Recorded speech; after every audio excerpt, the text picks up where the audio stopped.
What is up? Welcome back to another episode of the Waveform podcast. We're your hosts. I'm Marques. And I'm Andrew. Coming at you live from CES in Las Vegas, Nevada. Although you can't tell, but we're green screened back into the studio. Beautiful green screen. 3 angles. I mean, like, you can't even tell we're not in the studio. Really well done. I'm just kidding. We're not at CES right now. Of course not. We have seen that CES is still happening, and we're going to talk about some CES stuff. We're going to talk a little bit about Tesla's new UI update, the upsides and downsides of having a software UI. And then, of course, we're going to do a little bit of a beginning of the year type thing. I guess you've got a plan. Yeah, a little plan just at the end. We're going to go over some old predictions. Okay. See so how they turned out. Yeah. We're going to start with CES. Like I said, we're not there. This is the first year since my first ever CES that I'm not going. So I'm trying to think back. I don't want to sound too old right now, but it's been almost a decade of CESs that I've gone to. Yeah, the first year it's available to go to, right? Because last year was just completely virtual for everyone. Oh, right. Yeah. Yes, Okay. I've attended every in-person CES since my first CES, Okay. and that's been like 10 years.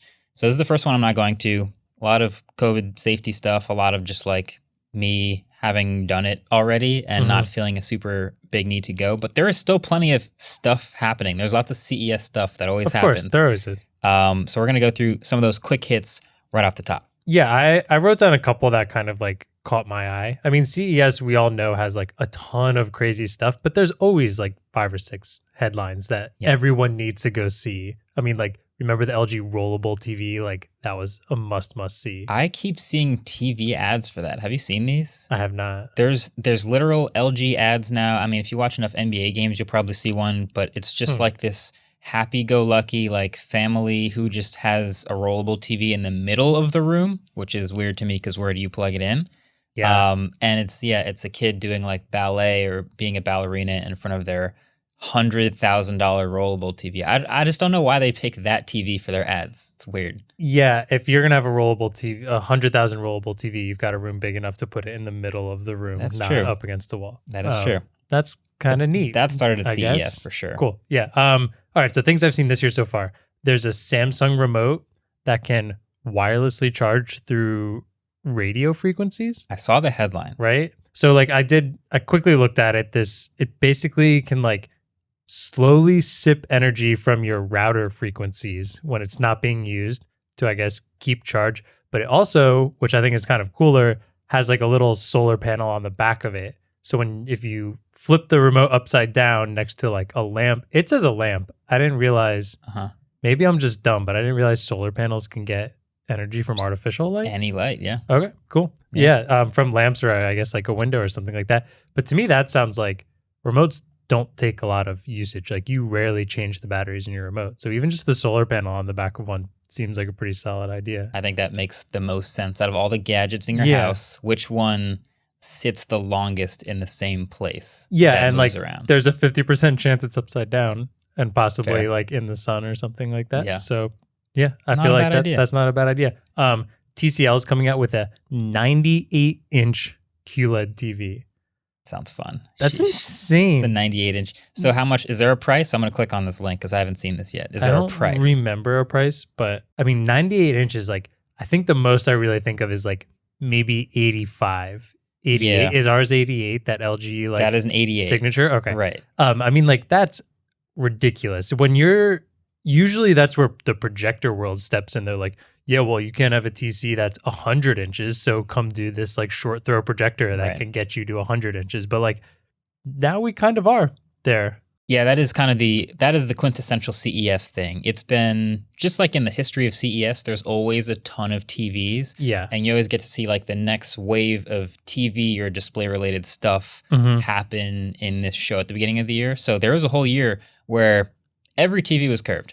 Like everyone who made TVs had a curved TV in their booth, not an exaggeration. Innovation, baby. Yeah, and it was like, all right, how much do you want it to curve? How wide will it curve? Will it curve like diagonally or just horizontally? There was all these things. There was a year of 3D TVs, of course. Yeah, I did see one this year.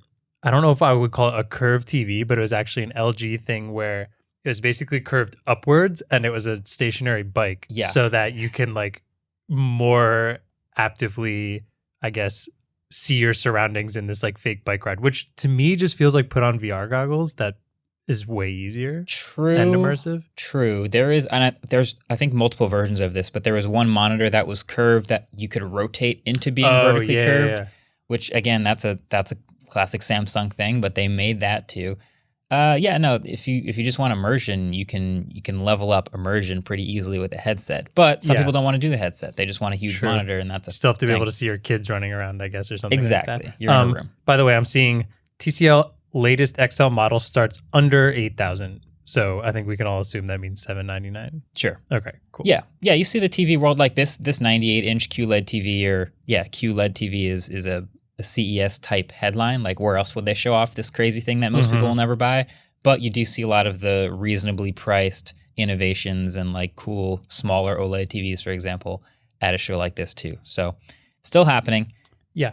Next one I saw, this one I really like. It's not like a crazy CES like bleeding edge thing, but it's just something I really want. And that's basically a credit card that attaches to the Find My app with Apple so that you can put it in your wallet, not the thickness of like an AirTag, but actually just have a regular credit card in your wallet that's a Find My It's a really good application. Idea.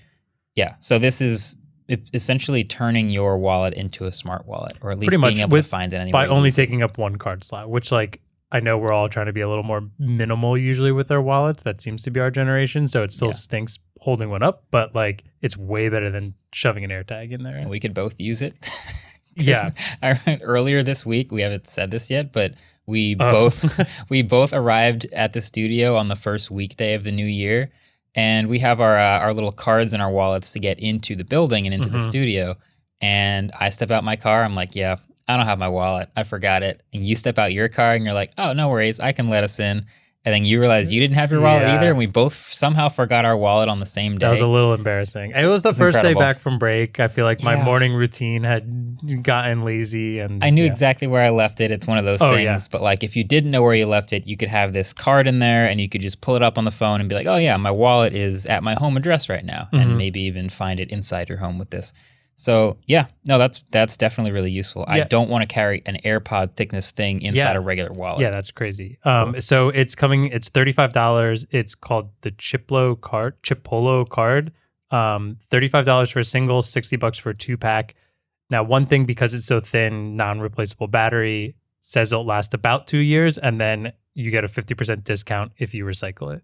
2 years is actually better than I expected. Yeah, that's really solid, I think. Pretty good. And then also just like on top of that, I also saw another quick headline just about a backpack that's coming with Find My built into it. So I feel like we're getting into the time of everything's going to start having the Find My tracking tool involved into it. So this is like the age-old question of, do you buy, like when Assistant started getting built into everything, do you buy a new thing with Assistant in it, or do you keep using your current thing but sort of add the tracker onto it? The tracker. Like, I'm not going to buy a new backpack just to have Find My.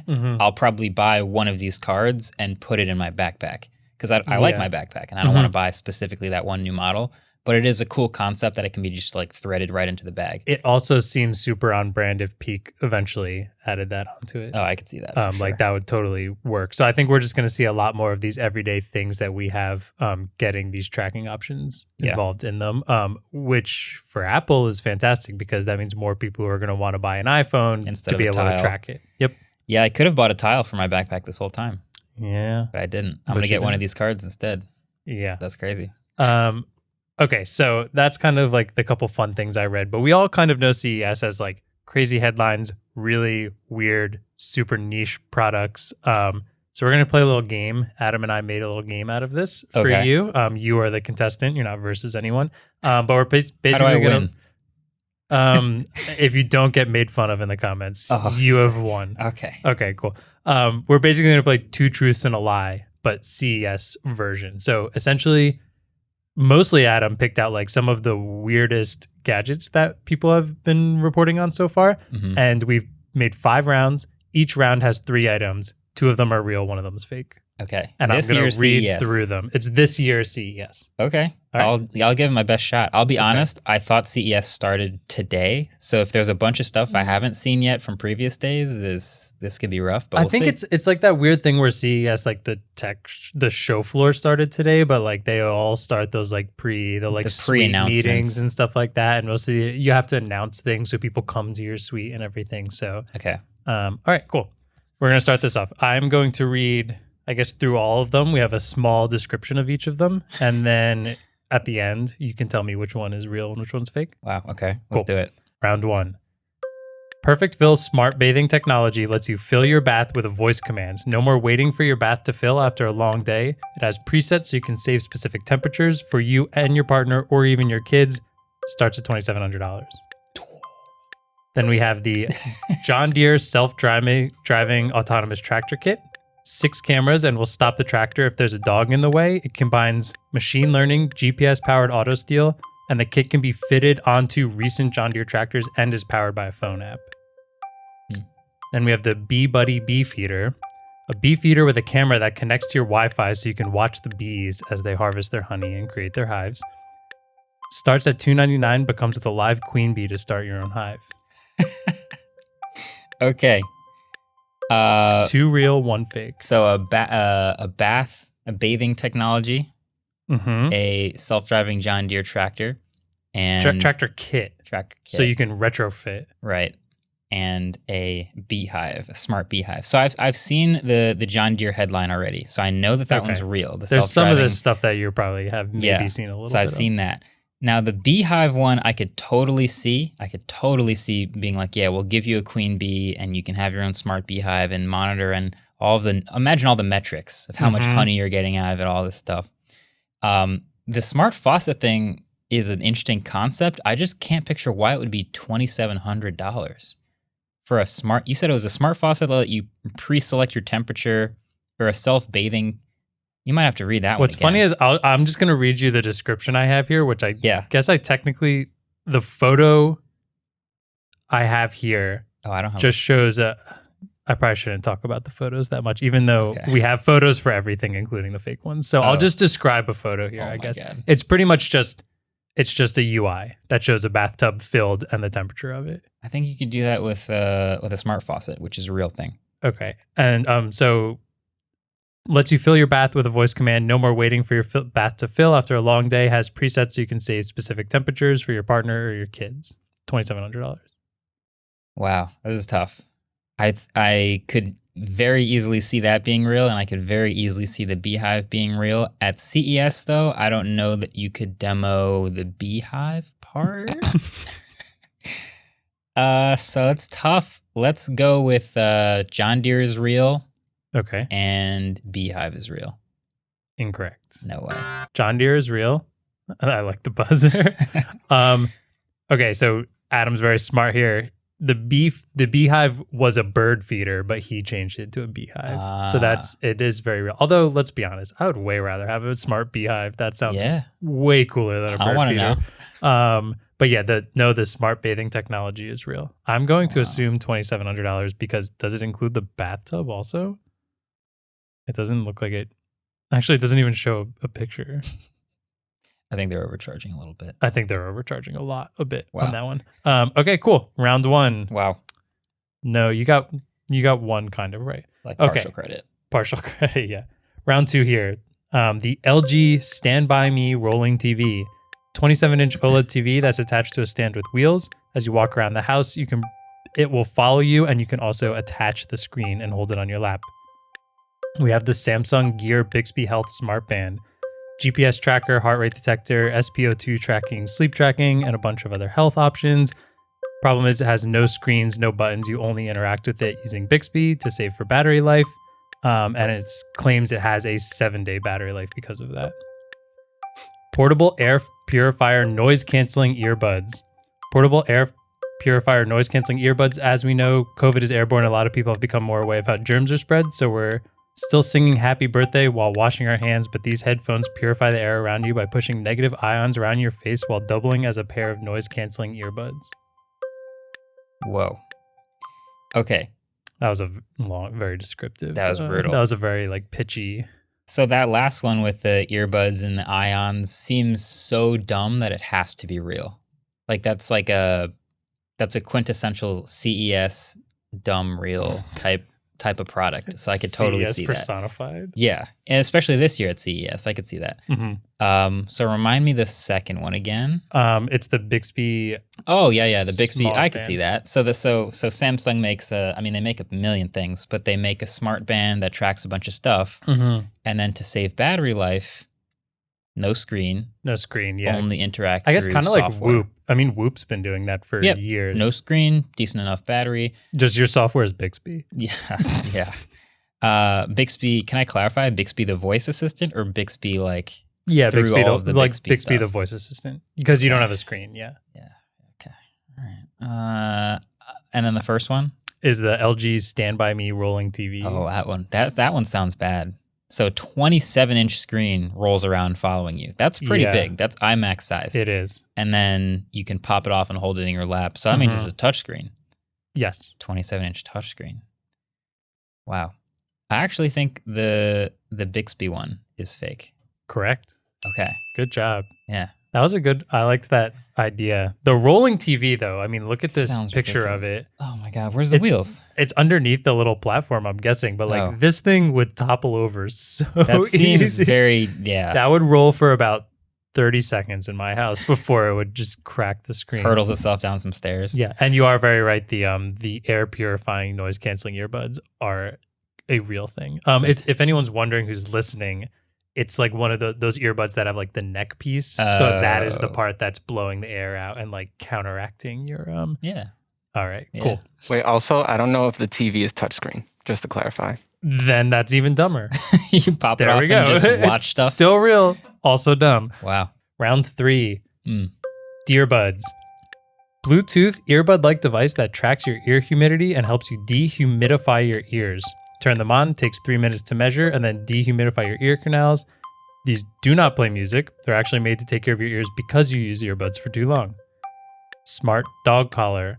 Basically a Fitbit for your dog, tracks health, overall activity, sleep, and has GPS built in. Battery will last several weeks between recharges, and the dog gets out of a predetermined area. And if a dog gets out of a predetermined area, it has escape alerts. And then an automatic pet water bowl. The water bowl has a giant tank on top that dispenses predetermined amounts of water depending on the activity of your pet. It has cameras that uses AI to recognize your pet and understand how frequently it is drinking water, giving you alerts every time it takes a sip. It also alert you if your pet hasn't drank enough water at the end of every week. You'll get a graph sent through the app to show water consumption.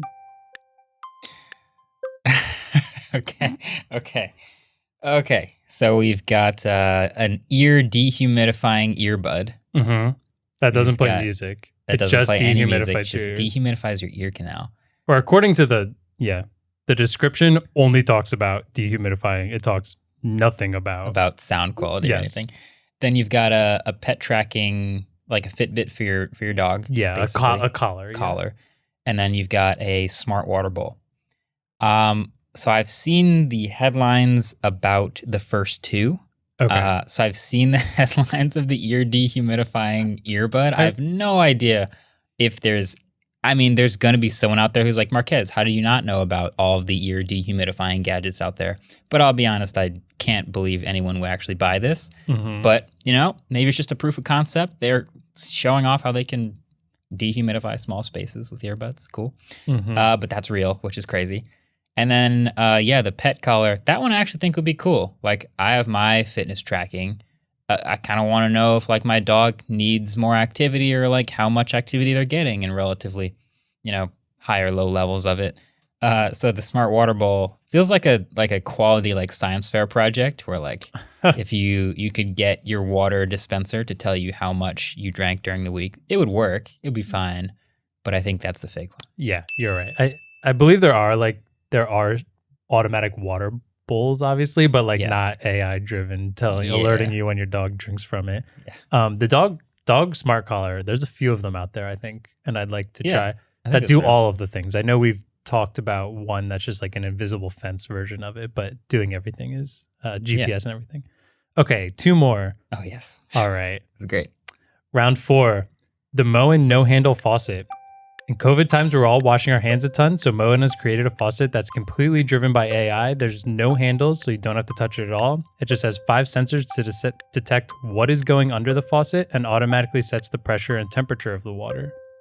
We have the Prinker, a mobile app and device that, when combined, can create and print temporary tattoos on your body. You can create a tattoo on your phone, and the device will spray a primer on your skin, then start printing a temporary tattoo. And the Sony Finder remote. The new Sony remote has Google Assistant built in, so whenever you lose your remote, you can ask your Google Assistant and it will make a noise to help you locate it under the couch cushions. It also has automatic backlight that will light up buttons whenever you pick it up in the room that is dark. So that last one sounds like a pretty solid product, actually. A remote that you can always find with Google Assistant. Yeah, Adam's good at making up pretty solid products. Yeah, that's what I'm saying. This is a tough one. So the first one was a no-touch faucet. Now, there's a lot of no-touch faucets that already exist, but I guess this one's newly designed to be in the home and maybe has some smart sensors to determine what's happening. It's AI-driven, too, to determine what's going under the faucet. Yeah. So that to me seems the least realistic, especially like I remember seeing I think it was Shark Tank, where like you would put food on a plate. That's Remember what our this? ovens tries to do. Well, okay, so but the oven has a camera inside that looks down and uses like vision to see what's on your plate when you put it in. But this plate was supposed to just like molecularly determine what food it is and tell you how many calories it was, and that did not pass the Shark Tank test. I'm sure it didn't. And I don't think there's any faucets out there without like some seriously impressive image recognition that could actually determine like, oh, you're washing dishes and you need hot water versus cold water, or you're washing your hands, or you're washing some other washcloth or whatever. I don't know what it would be recognizing. So that's the one I'm the most confused about. I don't think that's the real one. Okay. But remind me what the second one was. It's a temporary tattoo printer. Oh, God, right. Right. I mean, if you want to talk about confusing. A temporary tattoo printer. The Prinker. There's a name? The what? The Prinker. The printer ink. I don't really get the name. If I'm being printer, honest. Prinker, I guess. Ink printer. Oh God, I think that's real. Oh no. I'm gonna go with that. The temporary tattoo printer is real. Okay. And that the first one with the faucet is actually the fake one. Good job. I was right. Another winner. Yeah. Moen did make a no-handle faucet. I think it's worse than what I made up there because like you don't use you have to do it using voice commands, using gestures or a mobile app. So I just can't imagine like turning my sink on with voice commands. That sounds ridiculous. I actually don't think an AI driven one would be that hard. It's like, here's dishes, hot water. Here's your hands, like warm water. Here's a glass that maybe you're filling up cold water. I think that seems really easy. It does, but like, where do you put the sensors, and like, are they just cameras? I guess at that point, all just vision. So what happens when they get wet? This real version of this has a camera that sees your hand gestures. In the front? Yeah. Oh, there's a camera on the front. On the front, I guess it would have to. Well, I guess because you can do your gestures on the front, where the thing would have to reach the bottom. I guess. I don't know. Interesting. Oh, yeah. I'm glad I got that one though. That was a tough one. That was good. That was tough. All right. Okay, this is the last round, and this is my favorite one. Okay. The see-through smart glasses, a pair of prescription glasses that you can wear outside and around town, except that if you want to, you can also mirror your computer screen at the click of a button on the right temple. When you're working at the computer, they're just regular glasses, but if you want to go sit on the couch during a Zoom presentation, you can press the button to mirror your computer screen. Battery life 4 hours. Smart health tracking light bulb.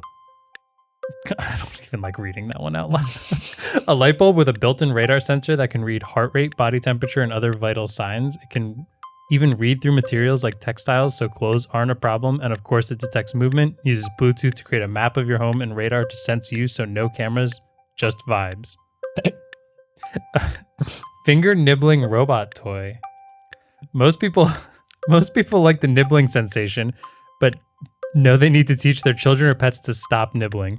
This robot frees humankind of the conundrum of whether to pursue or not to pursue the forbidden pleasure. It uses an algorithm to cycle through 24 nibbling patterns so you won't get bored using it. So it's for people who like like their hand being nibbled by an animal or a child. Yes. And so the robot just nibbles your hand? Yeah, because I guess it's a bad habit to teach your pets or kids. Oh my God. Okay. Wow. Okay. All right. So there's that. There's a smart light bulb. So it's tracking. It's a health tracking light bulb. A health tracking light bulb sees through clothes, can see what your what your body temperature is. What is it tracking though? Heart rate, body Heart rate? temperature, vital signs. I have a hard time. Okay. I have a hard time with that one. Did you say how it was tracking? Infrared? I don't know. There just seems like too much interference happening with a light bulb. It just says built-in radar sensor. Radar. Oh. No way. Radar is not high res enough for that. These are just small descriptions also Yeah. too. So Okay. realize these aren't the full. Right. And then the first one is smart glasses, which we've seen a lot of this whole AR thing popping up. You know, you get a smart glasses, you get a display up there. Maybe you want to mirror some stuff. There's stuff like that actually that kind of exists already. 4-hour battery life is very realistic. So if that's the fake one, that's a great tidbit. But I'm going to say that the nibbling thing is so weird. I can't believe it. I think that's real. I think that's actually real. I think the light bulb is fake because I don't think you can track that much high res information through all the interference of all the lights that come out of a light bulb. I think that's the fake one. Adam. That's right. Apparently that's real. No, that's The light bulb's real? Yeah. Which one's fake? The glasses. This robot toy, man. All right. So this is just coming from an article. It's called "This Smart Light Bulb Monitors Your Health, but It's a Little Creepy." Singled standout CES 2020 smart home devices, a health monitoring light bulb. Yeah. I'm not sure about that. Not into it. This seems like something that announced, but maybe isn't working completely properly yet. Yeah. But it is a real thing, and it is a real headline from CES 2020. And yes, the finger nibbling robot toy is just as creepy. Oh, it's shaped like an animal, and you put it in its mouth and everything. Come on, that's 24 different nibbling patterns. Yeah, I feel like you had to know that was real because none of us are creative enough. Yeah, to come up with. Yeah, That's ridiculous. When I wrote that in the document when Adam and I were doing it, he just quickly wrote, "Please tell me this is fake." That is quality CES. And also now you're going to go to CES and 100,000 people from all over the world are going to stick their finger in one thing. The nibbling robot is what will spread Omicron. What a great time. Yeah. All right. Well, it's time for a break, I think. Well, one more quick thing. Just like an idea of how this was kind of tough to set up because CES is so ridiculous. Adam made up a product and then searched it and it was a real product. Really? Yeah. Do you want to tell us about that? Yeah, so I was looking for things that seemed kind of realistic, but then tweaking certain things so they weren't actually the real thing. So I was like, okay, what if there's a pillow that tracks your sleeping things and gives you like information about your sleep stuff? And I was like, that seems realistic enough where we might be able to trick them. And I was like, let me just quickly Google this. And it was literally announced this CES. There's like a Motion Pillow 3 that tracks your head movements and stuff. That's incredible. Yeah, see, that's kind of what happens at CES. You get every little idea that maybe wasn't good enough for its own event or its own announcement, and it shows up at the trade show, and you just kind of check it out. You just sort of push it out there and let people see, like, do you like nibbling robots? Like, is that what you're into? Okay, I've had enough CES. I think we've all had enough. Yeah. That was hard dose. Yeah. Let's take a quick break and come back. This episode of Waveform is brought to you by Klayvio. If you run an e-commerce business, this ad might change everything for you. And that's not something I say all the time, okay? Because if you've ever scrolled wistfully through incredible marketing emails and texts from major brands and wondered quietly aloud, what sort of magic dust are these guys sprinkling over their communications? I'm gonna let you in on a major secret. They probably use Klayvio. So Klayvio takes the mystery out of email and SMS marketing, offering all you marketers, entrepreneurs, and creators out there the data-driven, automated platform you need to create authentic relationships with your customers like a top-tier brand. Say goodbye to blasting vague newsletters to an entire mass of faceless people. Combine your customer data with a smart marketing platform like Klayvio, and you'll engage every customer one-on-one like they're your only customer. Engagement like this builds valuable relationships that make you money. If you're a creator of an e-commerce brand, you need a platform that hustles as hard as you do. Klayvio unlocks the power of your e-commerce data so you can personalize and automate messages that keep customers coming back.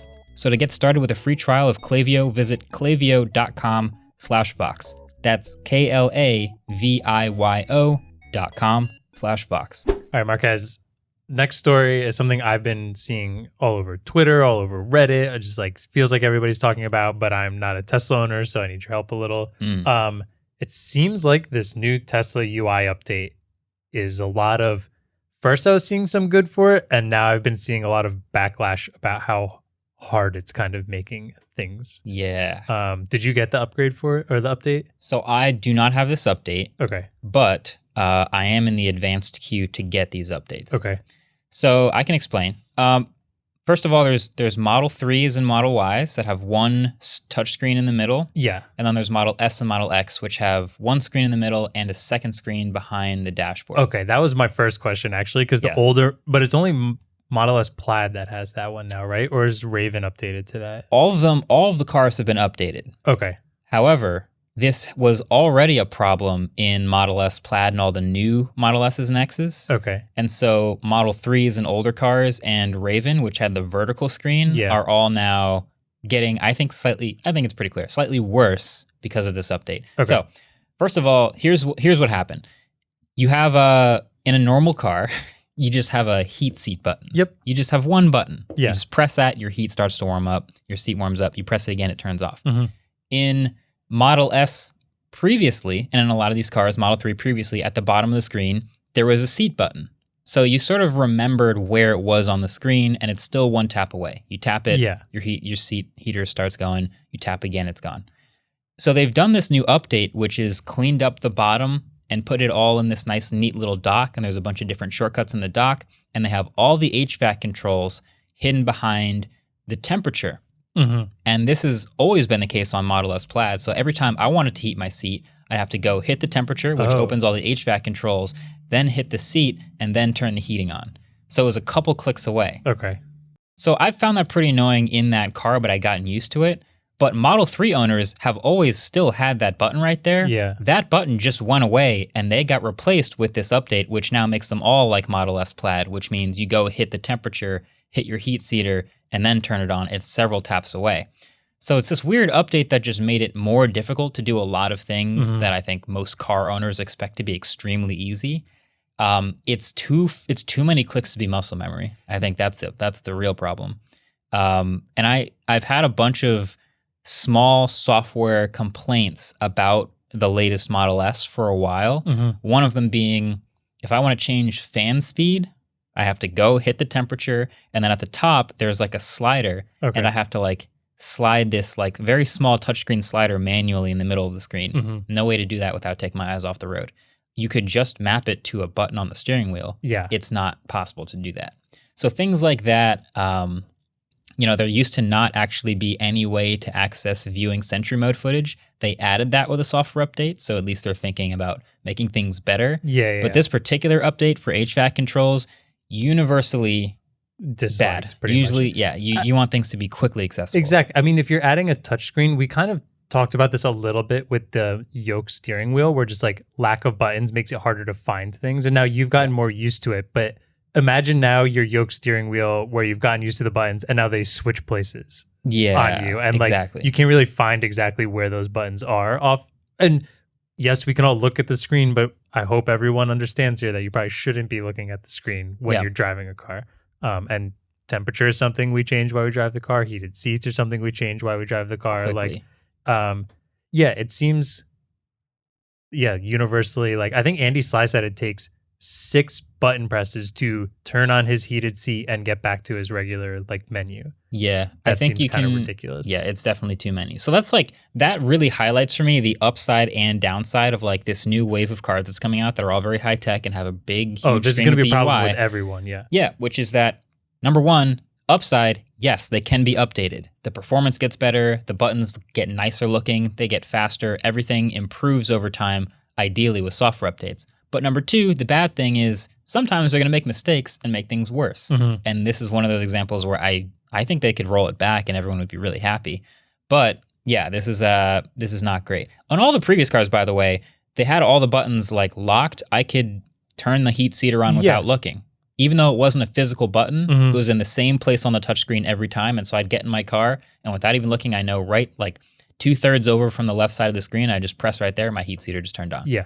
So It had a is doc on the bottom of it pretty much that had all the things. Like I'm looking at it, I posted it in our doc. It has the old UI and kind of the new UI. Yeah. And like it's very clear. There's the seat button next to each of the climate controls for driver and passenger. You've got like music, GPS, defroster. Is that now like, I'm assuming that's a couple clicks away now. It has been on this car. Is for it a really? while. Yeah. That seems like a pain in the neck. All of the HVAC controls are behind that one temperature button. So it's at least one click away before you start to change stuff. That seems like kind of a pain in the neck. And then like the other thing I wrote is wipers. I know it has automatic wipers, but I've never been in a car where the automatic wipers are perfect and always match exactly what I want to do. So I feel like wipers on a stalk would be awesome. Obviously. Yeah. I don't mind the wipers as they are, which is basically you turn them on. Okay. And then you get a slider through the wheel on the steering wheel. Okay. And you can slide them up or down based on speed. Now, so what if, let's just imagine you have that wheel on the side of what does it default to on the side of your yoke? When you turn it on, you can just do a single wipe. If you turn it on and scroll the wheel, then you can go up to auto, up to single, double, triple, or quadruple. So the wheel is always wiper, or do you activate something, then use the wheel? You hit the windshield wiper button to get one wipe. Okay. And when you do that, the menu pops up. So if you want to keep them on, you scroll the wheel up to auto. Okay. Or up again to slow, and then up again to medium, and up again to fast. So what if you could do like press the temperature button, and now that wheel is activated for the next couple minutes of go up and down? That's exactly what it should do. It obviously still doesn't hit the seat thing. I think the seat should just be I don't get why everyone just doesn't. I like the seat just next to the side of the seat by your seatbelt buckle. It's just like, press it on, or like on the side of your door. That's always easy. I think this is a Tesla thing where they want all possible input in the car to be computer controlled if you want, which means that there are literally no physical buttons in the car other than the windows, which you can still do with the computer, and the hazard button. Okay. Hazard button should always be a button. Hazard button is a capacitive button, but it's a button. Okay. Other than that, typically you'd have like your HVAC controls, your media playback, all that other sort of stuff would be physical in the car. None of it in any Tesla is physical. It's always all been on the screen. Yeah. So that's the advantage and the disadvantage at the same time. I kind of miss, or I shouldn't say I miss, I don't have a Tesla, or a lot of these new EVs are doing it, but like I 100% agree that so many cars like completely overdid it with all the buttons, especially when you look at some of these like crazy high class, like super luxury ones where there's like 50 buttons in the center dash and everything, or like the center console. Yeah. But then going the complete opposite and having almost no buttons, I don't know if I would like that very much. I feel like there are a couple things I think I'll always like a dial for volume. No, not even for volume. My wheel volume is where I do everything. Oh, true. Yeah. Like on my steering wheel. I think climate control dial is always something I'll enjoy. Physical heated seat is something I'll always enjoy. Is it? You still have physical locks and everything, correct? Like locking the doors. No, that's on the touchscreen. Really? Yeah. Okay. Yeah. Wow. I've been in them plenty. I guess when you're not the one doing the physical things over and over again, like all these things behind the touchscreen seem like a lot, like way too many things behind the touchscreen. And to be fair, I think they've done a pretty good job of anticipating when certain things will be pressed and surfacing them as buttons. So your muscle memory can still be one press. So for example, if I bring the car to a stop and put my foot on the brake, there is no park gear selector, but the park button appears in the same exact corner every time. So I just put my foot on the brake, I come to zero, and I just hit that button. It just appears there because that's where it's supposed to be. A lot of stuff like that. So like opening and closing the doors, when I pull up and like park the car, then all the lock controls slide out. So I can always lock and unlock from there. Otherwise I just get out. So a lot of the stuff that you anticipate, you start to learn that as muscle memory the same way every time, and you get used to the way the car works. But then when you step back and think about it, you're like, yeah, that is kind of weird that like I shift into drive by sliding a touchscreen. That's kind of unusual to get used to that. For sure. If you had to like, I do think so. When it was funny because when I first saw this come out, I saw someone like Quinn mention that he really did enjoy the design of the new UI. But now like once people are driving it a little longer and seeing all the, if there was like a middle ground here or like the updated version of, what was it, is it version 10? That was the older one. Version 11 is the newer 11 one. is new, yeah. So if there was a either upgraded version 10, what would you like to make that cleaner? Or how would you make the version 11 the same cleanness, but more functional? I really just think they should allow a little bit more control from the wheel. So actually in the last Model S, there was a menu button on the steering wheel. Okay. And that let you actually surprisingly easily go in and change a lot of different things on the wheel. So I'd hit the menu button and then it would go, oh, what would you like to control with the wheel? And I could go fan speed, volume, whatever, temperature. And then I could select it with the wheel and then roll the wheel to adjust it. Yeah. So if I wanted to adjust fan speed, for example, I would hit menu, I'd scroll to fan speed, and then I'd scroll the wheel to change fan speed. So instead of fidgeting over here on the screen, I'm sort of still looking at the road, but I can do stuff on the steering wheel and feel like I'm still in complete control. And I think that's the way they should have kept it. The current wheel doesn't have a menu button. It just has wheels that go up and down and left and right, and then blinkers and windshield wiper and horn and stuff like that. So I just would like that menu button back and just let me be able to do more on the steering wheel. And now when you say all those things show up, is that on the directly in front of you, the screen in front of you? So like if that were a Model 3, would that just come up maybe in like the top left-hand corner of the...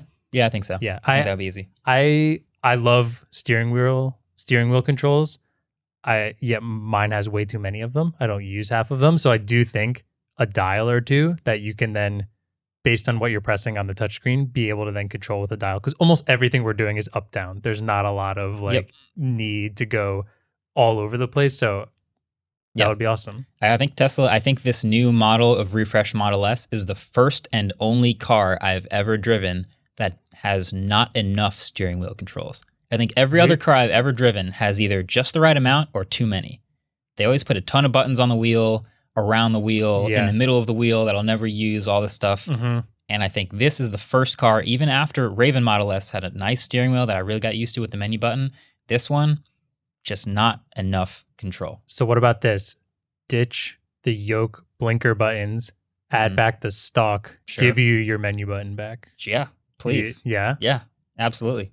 So, you can hire. No, you can't hire me. I like this job better, Tesla. But there you go, free. I think this all comes down to Elon's infamous "all input is error" philosophy, which is that eventually he doesn't want you to even have to press the buttons. You'll get in the car and it'll go, oh, he's cold, and it'll just turn it up. It'll just know.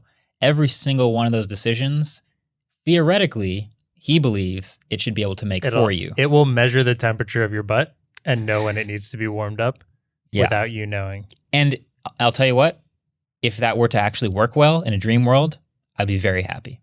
But tech's not that good yet, so we're just sort of living through the beta phase of the car not quite knowing exactly what you want and getting it wrong often. Yeah, that's a good point. But I always want my butt warmer going at like 150 degrees, so it's like scalding. So I don't know if they'll ever pre-program that in. It'll learn you. All right, so we got to talk about some of the predictions that we made a year ago about the year we just had. Yeah. Now, not everything in tech is easy to predict. You start off the beginning of the year, you think you have a pretty good idea of what's going to happen, what you're looking forward to. Some of it might go that way. Some of it might go a totally different way. We actually made a bunch of smartphone awards predictions at the beginning of 2021. Yeah. So now we can compare how it actually went with how we thought it would go. Yeah, so I listened to that episode this morning. It's fantastic after knowing the year that prevailed after We'll put the episode number in the show notes. So you can for sure. Relive it. And I'm sure Adam might throw a couple like clippets from that. But I have the list in front of us of what we picked. Okay. And then we can compare it to what actually got picked. Let's see what we were feeling back then. Okay. So we'll just start from the top, I guess. So this was 1 year ago. We were predicting what happens smartphones, which was the video we released last month. Best big phone. So this right off the bat is kind of funny to me. Marquez guessed the ROG Phone 4, which really confused me. And then I realized doesn't exist. They skipped the 4 and went to the 5. Yeah. And I picked the Razr 3, which was a pretty bold prediction. Yeah. Obviously wrong on that one. Okay. That one is not crazy. I mean, the ROG phone is typically just full of features. It did win runner-up, actually. Yeah, it was in the for best big phone. So I think that was just us going, Samsung really mucked up the S20 Ultra. They're probably not going to be that amazing. Yeah, it was one thing. I noticed when I was listening to it is we kept talking about like phones getting way better, and we never talked about how bad the S20 was. Yeah. And Because never it was like so really forgettable. Because Yeah. it was a year before we recorded that. pretty much. Yeah. And like we just didn't talk about the S21 Ultra for a spoiler alert any of these. Yep. Which means we were very wrong if you're aware of the smartphone awards this year. Mhm. All right, let's go to best small phone. We called it small phone. I think we changed it to compact this year, or Compact still phone of the small. Yeah. You said iPhone Mini. I did. Winner. I predicted it would be the iPhone Mini. You predicted it would be the Z Flip. Yeah. So that was runner up though. So that was runner up, and they were very close. And I think that's about as close as we probably could have possibly gotten for that. Yeah, that's probably the easiest one to guess though, Yeah. because there are not a lot of small phones. Yeah. Shout out to the little Zen phone for pulling up Yeah, the I rear. really dug that phone this Yeah. year. Zenfone 8, right? Yep. Best camera, we both picked iPhone. We were both right on Shocker. that one. That's probably Not the a big- most stable, predictable. Like if we're predicting next year, like if I were to guess right now, what do you Yeah. think is going to win best camera? I would just start with iPhone and then think, do I think anyone's going to beat them this year? So I think that's the safe pick. It's the super safe pick. Okay. Best odds for sure. Yeah. Best budget phone. So you kind of made up a phone. You just said the S21 was going to have a cheaper phone released in the lineup. Or no, you actually said released later in the year. So I'm assuming you kind of meant like an FE version. Probably a fan edition I was hoping for, which didn't actually come out during that calendar year, sadly. No, and just came out now and isn't that great. Yeah. So I guess the Pixel 5a, both Okay. wrong on that. Pixel 5a did turn out to be a really good budget phone, Yes. but the Pixel 5 was the winner for best Pixel value. 6, yeah. Sorry, best Pixel value. 6 was best value. Well, yeah, I winner. guess the category changed a little bit, so Yeah. we probably weren't thinking of that. I still think, a lot of people did mention Pixel 5a getting consideration Yes. for the value award anyway. So there was always a lot of competition. As far as like odds makers, that's probably the one where you have the most fun betting on dark horses. Yeah. But yeah, that's solid. In our defense, we also weren't expecting Pixel 6 to come out at $699 and be like $599. $590. Yeah. I'm still always surprised by how See? good of a price that is. It's good. Yeah. Yeah. None of us expected that. Okay. Let's see. Best battery. So you picked a safe pick and a dark horse pick. You said ROG phone for best battery, your safe pick, and the OnePlus 9 for your dark horse pick. Oh, wow. I think you were pretty wrong on the OnePlus 9 one. Mm-hmm. ROG probably was a runner-up, if I remember correctly. iPhone 1. iPhone 13 Pro Max won best Mhm. battery, and the 5,000 milliamp hour fast charging ROG Phone 5 was a very close runner up. Yeah, I guessed Mi 11. I don't even know why I really You guessed predicted that. Mi 11. Yeah. They do have huge specs. I mean, Mhm. they're high end ultra version of the Mi 11, maybe. And they're just big phones also. So like it's Yeah. usually big phone, big battery. Okay. This is my favorite of your guesses. Oh my God. And I have a little fun fact or a little tidbit here. Best design, you picked the Duo 2. I predicted that the Surface Duo 2 would win best design. Yes. Hmm.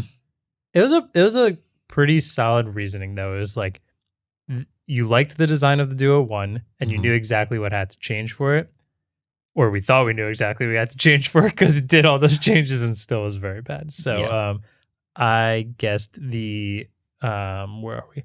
Oh, I thought there was going to be a smaller Note 21 with flagship specs. So Right. remember how the Note 20 they had the Ultra and the regular one, but the regular one got Didn't- hit with all the specs. Right. I thought they were going to make that size, and I Yeah. was very wrong on that. That would have 'cause- been neat. We never actually got a Note during Nope. 2021. We That did not. would have probably been a very good contender for overall a design. Yeah. Surface Duo 2, I'm glad I had that optimism back then. I mean, I was Yeah. I was looking forward to it for pretty much the entire year until it came out. So that's a bummer. It did not win best design. It did not. Before I voted for the Note 21, I almost guessed LG Wing 2. So I would have been very wrong with you in that one as well. Possibly more wrong with you in that With one. a company that doesn't exist anymore. Exactly. It literally completely went away. Most improved, you had a OnePlus 9T.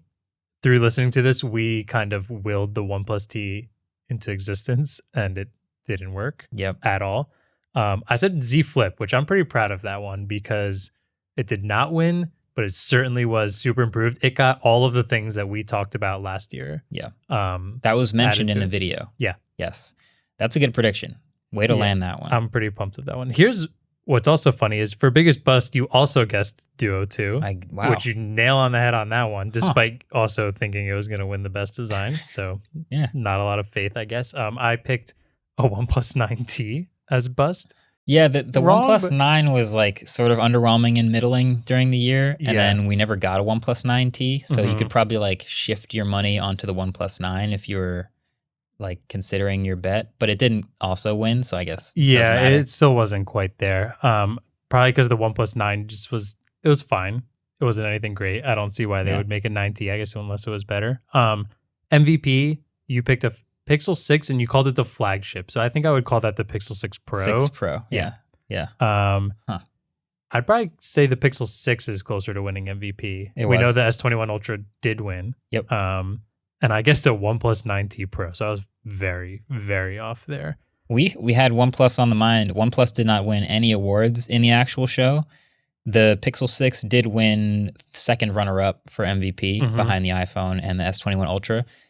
Yeah, this shows like basically in January of 2021 what we're thinking about what just happened in the last year of phones and what we were Yeah. hoping for. It's kind of funny that I put Surface Duo 2 for best design and bust of the year, Yeah. which is kind of interesting thinking because if you just want to boil the Surface Duo 2 down to just the hardware design, it's pretty good. Like it's a nice hinge. It's very square. They shrunk So the it's- bezels. They made the hinge so you could see a little bit from the outside. I Yeah. didn't like the camera bump. I think they should have went with the that like indented of the opposite side so it can still fold flat because that was like the coolest part about the Duo. Mhm. But it still was like too wide. It still had big bezels despite Yep. being smaller. Yeah. So yeah, it just wasn't quite there. I think it was a good pick for design. It Yeah. could have been updated. But the fact that I also picked it to be the bust shows that I Okay, didn't yeah. have much faith No, in you the did software not. experience. So I did sort of draw the line at like hardware versus software Yeah. early, which is interesting. Yeah. You also said, so I posed the question for Design Award, if the iPhone 13 had no notch and 120 hertz, would it win? You said, Here's the thing though. iPhone probably won't have a port. And can I give a phone without a port a design award? you really think that's going to be this year? I do. I really do. Oof. Yeah. Yeah. This is So you this really is were on the... this is one of those things that we think Apple was considering for the iPhone 13 line and then thought, no, it's not time yet. And Okay. it still could happen in the next 1, 2, 3 years. We don't know. But Apple, looking at how MagSafe ecosystem is evolving, looking at how the whole wireless stuff that they've been building around the iPhone has gotten to sort of pair with it really well. And we all know that they're considering getting rid of the port at some point. Yeah, Thought it would happen last year and it didn't. not quite. I'm happy Do you it think didn't. it'll happen 2022? I'm actually not sure anymore. Okay. I wouldn't bet on it. I think like iPhone 15 might be a more reliable bet for getting rid of the port. Okay. I don't think they're anywhere closer now than they were before. Yeah, I don't think it happens this year Yeah. either. And then the cream of the crop of being wrong here, I specifically said that when we were talking about, I think we were talking about OnePlus possibly winning MVP, and I said it has to be a incredible phone to come out in the first half of the year and win MVP. And obviously that was as wrong as you can be since the S21 destroyed the entire smartphone awards and came out end of January. I mean, you're right that the 888 Plus came out and that it was technically one generation behind, but it didn't matter. Yeah. Like that phone came out in January, as you said, and held its own the entire year. Yeah, we super sleeper picked the S21 Ultra or Yeah. just the S21 line in general because the S20 Ultra was so forgettable. Yeah. Do we want to make a bunch of predictions now for next year? I think so. Let's go a little quicker than last year. Okay, Because I let's listened just- to like an hour of us. Sure. Let's figuring crank this these out. Okay. Best big phone. What do you think? I'm going to go, It's hard to go fast though. yeah, I'm going to go S22 Ultra or Note or whatever the big one is. Based on the leaks, I already hate the design of it. So, Okay. I like the Note pick. I'm gonna say Asus 6 or ROG 6. Okay. I think the cameras have gotten so much better. I think next Fair. year it's just gonna be even better. All right. Best small or compact phone. Ooh. Okay, Do you think there's going to be a mini next year? iPhone I don't mini? think there's going to be a mini. Yeah, I don't so think this is either. where I'm going to go Z Flip. I think Z Flip. I think there's going to be a new Z Flip, and it's going to be even better, and it's going to be easily the smallest phone to qualify. Yeah, we All can right. probably just skip camera because I think we're both. Best camera, I'm going to go iPhone, just to be safe. I mean, I'm pretty confident in that. I hope I'm wrong. Honestly, I hope I'm wrong. I hope I get surprised. I would love for Pixel to take the reign again. I hope I get surprised. Yeah. Best budget or best value award phone. This is the hardest, for This sure. is tough now. Okay, the floodgates have opened for any phone of any price. Let me go Zenfone. I like that choice a lot. Yeah. I'm going to go with Zenfone 9. Yep. You're going with me on that? I'm going to go with you on that one. Yeah, Yeah, I like that. Okay, best battery. Best battery, I'm going to go... Yeah, let's go. I'm going to go iPhone 14 Pro Max again, and I think that's probably going to roughly match 13 Pro Max.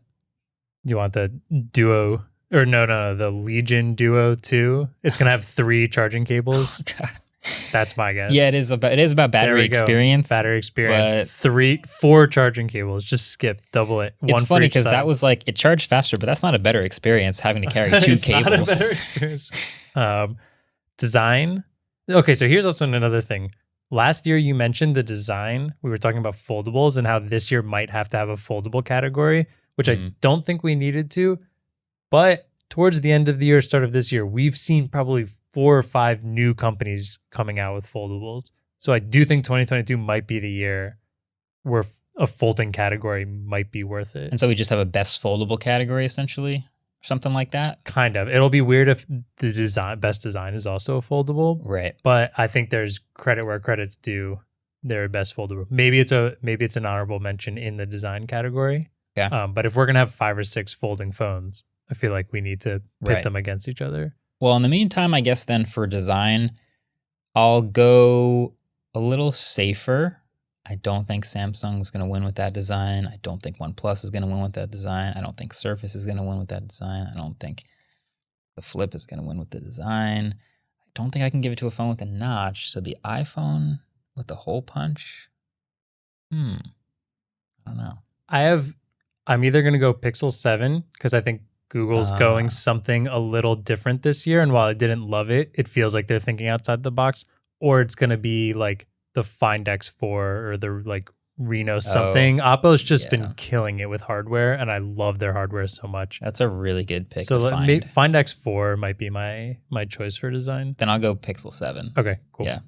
So most improved. Most improved. Now let's think, because we really screwed this one up last year. Yes, we did. What was not great this year that we think has a chance? Okay. I'm gonna go with OnePlus. I don't know. See, the thing about OnePlus 9 Pro is like it was a solid phone, solid specs. You used it for a really long time. Used it for a while, decent enough camera, like really fast charging. Their software experience, like with this whole Oppo merger thing they're doing, I don't really have the utmost faith in that. And that was actually a big part of why OnePlus phones were so good, and they're like losing that now, which is weird. So I'm going to take that back. I saw the spec sheet for the OnePlus 10 Pro, and I really like it, and 80-watt charging seems great, but then the software, I don't know. Most improved. Didn't the spec sheet say Oxygen OS 12, even though they said they're moving to Color OS? I don't remember. I think I saw. I think it just said the Android version. Okay. Who's going to improve the most? I have my guess. Pixel 7 Pro. Pixel 7 Pro. Pixel 7 Pro is my guess. Yeah. Because I think there's almost no reason to get the Pro over the regular right now. Mm-hmm. And I think next year they're going to realize that and actually make a big jump between them, which will be awesome because then you'll have the cheaper version and the like Pro flagship. Yeah. If it goes up in price, that will kind of. I think if they keep the same price but really improve like all the things that were kind of weak about the Pixel 6 Pro, that could win. I think that could win for sure. Okay. Bust of the year predictions this early? It's just a shot in the dark. And let's say don't pick Duo 3. Okay. What's going to win? Something you have to look at. Okay. What are the gaming phones going to do? Or like what did really well this year that you think is not going to follow up on the hype? I feel like Poco in general has just, I don't know if that's. Let me just go super pessimistic, super early. S21 FE. Bust of the year. That's a great guess, but because we know it kind of It's the only is thing not that I've great seen come already. out this year, and it's sort of just going to be forgotten in a month. So that's Okay. the best I got right now, I think. That's a good one. I don't want to agree with you. I agree with you, but I want to pick something different. I will go. Oh man, OnePlus? I don't know. That seems crazy. It's what is? possible. I almost wanted to say Poco as a whole almost should have just kind of won bust of last year because I really think they've just lost their core audience. There's of it. 70 of them now. Dude, I looked through our phone drawer and there were seven Poco phones in there from this year. I think at least. I mean, maybe one or two were from last year, but it's just like, man, what happened to just super hype singular phone into just like 5 or 7 phones that like I feel like not a lot of people really ask about anymore. What's the Bo Burnham line? We'll stop beating this dead horse when it stops spitting out money. Yeah. I think that's probably what's happening. They started beating it, really killed it and beat it really fast. I don't know. Biggest bust. 3. Is there going to be a Razer Phone 3? No. But no, Motorola Razer 3. Oh. That yeah, you feels could go like with kind that. of a You could go with that. gimme. Okay. All right. MVP pick for 2021 in January. Just looking into my crystal ball right now, we see what Samsung's doing. The design, not so popular, but still going to have a lot of good hardware. I really don't like that, by the way. Yeah. What the leak of like each individual camera. The P How do you cutout thing. go from so beautiful to that? The regular S21 or S22 is going to have a more traditional like cutout camera design. I did see. Okay. So that's solid. That could win. That's a good point. People were making the argument for the regular S21s to win design or even just phone of the year. Mm-hmm. I like that. They always get kind of lost. I'm going to stick with my optimism and go Pixel 7 Pro. I almost want to hope a Note comes back and does really, really well. Ooh. But I really think it's the end of the Note. And We'll see. I think the Note's gone. I think the S Pen and the S20s and the S versions are just going to be what happens, and we're still out of Note. Do you consider the Note gone if they call it the S22 Note? And it comes with the stylus inside? I don't even want to think about Okay. the Note edition. Yeah. I don't love that. Note is in the name. What is the Samsung Galaxy S20 Ultra or S22 Ultra Note edition? It's just got the stylus built in. Remove 100 milliamp hours of your battery, boom, S Pen right there. That's it. That's the only change. It would honestly be a good phone. I just would hate the name so much. I'm